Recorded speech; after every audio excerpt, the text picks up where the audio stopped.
And thank you to Felix and all the co-organizers for inviting me to offer a few remarks.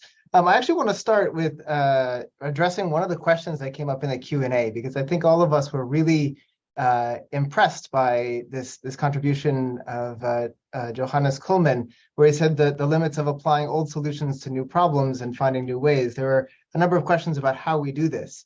And I think that one of the challenges is that the way the system, the UN system, the development system is organized is we focus a lot on replicating solutions, quick wins, best practices, replicability, scalability. These are words that we hear a lot, and they're commendable in theory. But when we center these objectives, it actually removes human agency because we're just sort of taking a copy-paste approach.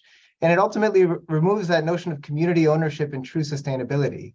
And development is different, and this really comes out in actually the Sendai processes. It's quite human-driven, it's context-dependent, and it requires as much process, in fact, more process than substance. That is to say, the process by which we arrive at a solution is oftentimes more important than the solution itself. So if we can copy-paste those processes, we may find those new solutions in a number of different contexts, rather than just taking what worked in country or locality X and applying it to place Y. So now just moving on to the topic at hand, when I was thinking about this intervention, I was imagining myself at the center of this Venn diagram, where we have all these different identities that come to a point around us.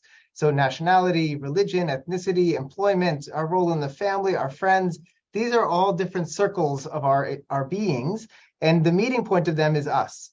And I imagine this sort of process of thinking about the year 2023 is looking at all these different circles and trying to focus in on the different nodes of how they intersect. So climate change, for example, is this huge circle, but COP28 is one of these nodes. And we need to figure out how are we going to make that node as useful as possible and actually learn from what's happening in the different circles that reinforce and strengthen others, just as the different circles of our identities strengthen who we are. So climate change, of course, is one of these important and underlying elements of all of the conversations that we have. And it has a real connection to the Sendai process. One thing I just want to raise is the definitions. I thought it'd be nice to look at the definition of adaptation in the climate space and the definition of disaster risk reduction. And I'll take out the words climate and disaster, and we can just try and figure out which one's which. So one of them is adjustment in natural or human systems in response to actual or expected stimuli or their effects, which moderates harm or exploits beneficial opportunities. The other one is preventing the creation of risk, the reduction of existing risk, and the strengthening of economic, social, health, and environmental resilience. They have such overlap, it's almost different words for the same thing. And when you get down to the local level, it is in fact the same thing. I mean, if you talk to a community leader or business owner, small business owner, these two things, there's no difference in what they're doing. So we need to take that approach as we're trying to learn in COP28, in the stock take process.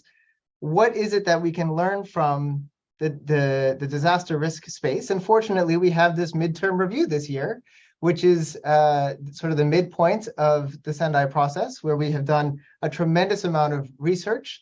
Kudos to the UNDRR team for all the research that they've done to figure out what are the gaps, what are the successes, and how can we move them forward.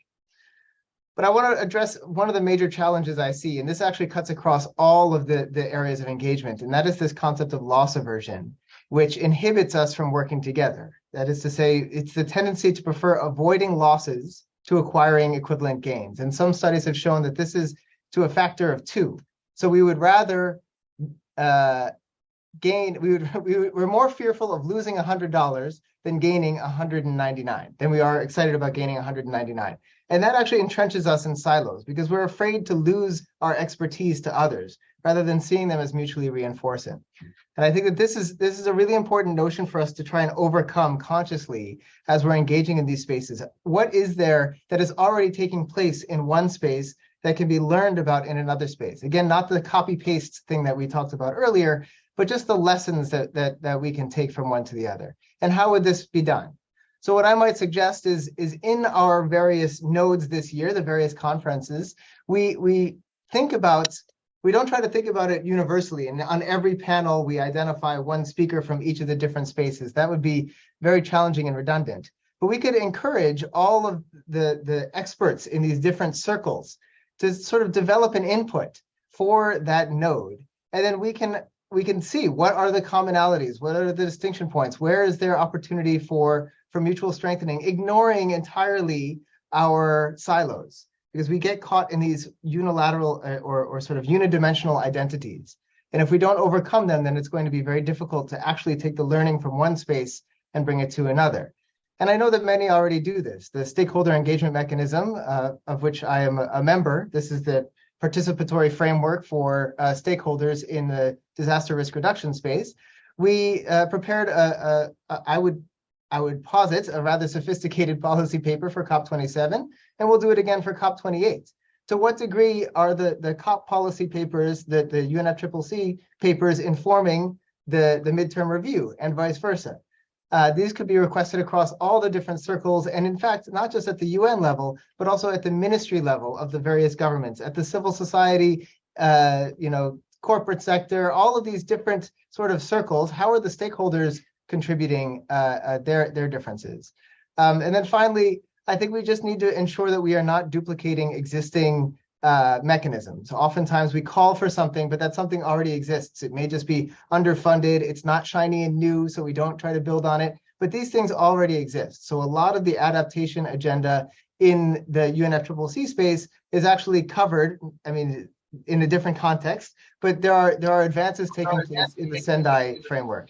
So I think we just need to consciously try to identify these and build on our mutually reinforcing objectives, rather than see them as in competition with each other at any point in time. So thank you very much for the opportunity to contribute, and I look forward to continuing the conversation with you all. Thanks.